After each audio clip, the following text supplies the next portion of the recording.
The pain is excruciating. At the age of 3, Noor knows all too well the brutality of war.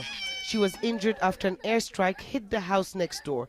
It was occupied by ISIL fighters, her aunt tells us. Her leg was burned.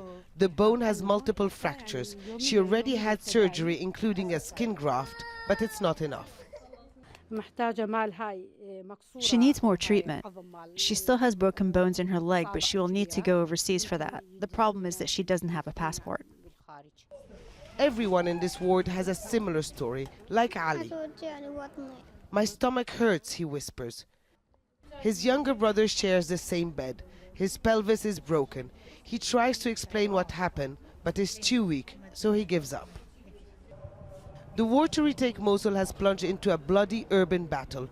The toll on civilians and soldiers is rising at an alarming rate, especially among children. And the nearest hospital is nearly 100 kilometers away in ERBIL. It's overloaded and supplies are running out.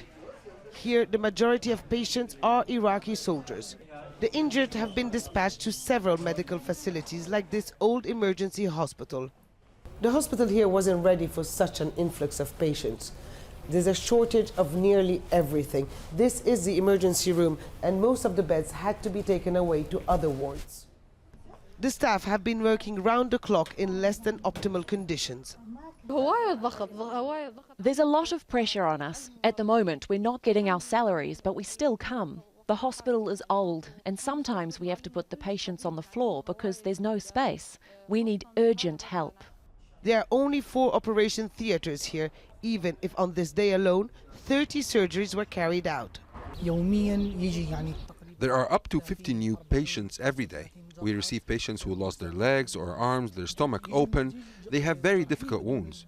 From mortars, explosions, airstrikes, there are many women and children. And often the patients cannot receive all the care needed here. Like Selim, who has a broken pelvis. He was detained by ISIL for months. The fighters exploded the building he was held in before fleeing. He will have to wait, roaming around on his wheelchair in search of a place to be.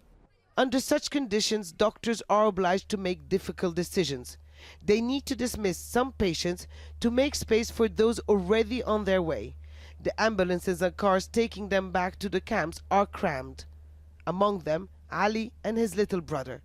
Despite the cold and rain, they will have to wait out their pain and agony in a tent. Hoda Abdel-Hamid, Al Jazeera, Erbil.